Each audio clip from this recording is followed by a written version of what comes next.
जय श्रीमन नारायण भक्तों, आज हम आमलकी एकादशी व्रत कथा का श्रवण करेंगे और जानेंगे कि श्री लक्ष्मी नारायण भगवान अपने भक्तों पर कैसे कृपा करते हैं और आमलकी एकादशी के दिन हमें भगवान की पूजा कैसी करनी चाहिए। क्या हमें आंवले के पेड़ के नीचे भगवान की पूजा करनी चाहिए या आंवले का फल लाकर घर में भी हम लोग पूजा कर सकते हैं। और लक्ष्मी नारायण भगवान आमलकी एकादशी के दिन भक्तों के संकटों को कैसे हरते हैं, यह सब हम इस कथा में श्रवण करेंगे। अगर आप हमारे YouTube चैनल पर नए हों तो वीडियो को लाइक और चैनल को सब्सक्राइब कर दें। चलिए कथा का श्रवण प्रारंभ करते हैं। भक्तों, यह व्रत फाल्गुन मास के शुक्ल पक्ष की एकादशी को किया जाता है। आंवले के वृक्ष में भगवान का निवास होने के कारण उसी के नीचे भगवान का पूजन किया जाता है। यही आमलकी एकादशी कहलाती है। इस दिन व्रत रखकर आंवले का उपटन, आंवले के जल से स्नान, आंवला पूजन, आंवला खाना तथा आंवला दान करना चाहिए। सर्वप्रथम व्रत करने वाले को स्नान आदि से निवृत्त होकर आंवले के वृक्ष को भी स्नान कराना चाहिए।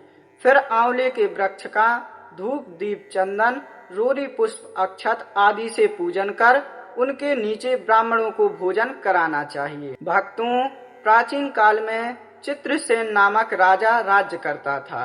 उनके राज्य में एकादशी व्रत का बहुत महत्व था। राजा की आमलकी एकादशी पर बहुत श्रद्धा थी। उनके राज्य में समस्त प्रजाजन एकादशी का व्रत किया करते थे।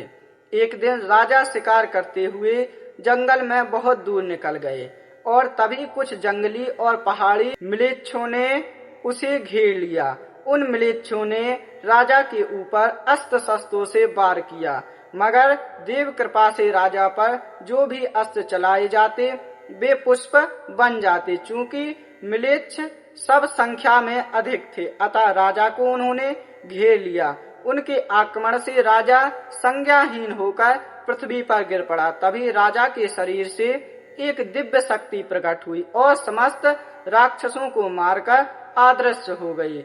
जब राजा की चेतना लौटी तो राक्षसों को मरा हुआ देख उसे बड़ा आश्चर्य हुआ कि इन्हें किसने मारा। तभी आकाशवाणी हुई कि हे राजन, यह सब राक्षस तुम्हारी आमलकी एकादशी का व्रत करने के प्रभाव से मारे गए हैं। तुम्हारे देह से उत्पन्न आमलकी एकादशी की वैष्णवी शक्ति ने इनका संहार किया है। वह इन्हें मारकर पुनः तुम्हारे शरीर में प्रवेश कर गई है। यह सुनकर राजा बहुत प्रसन्न हुआ और वापस लौटकर राज्य में सबको एकादशी का महात्म्य सुनाया।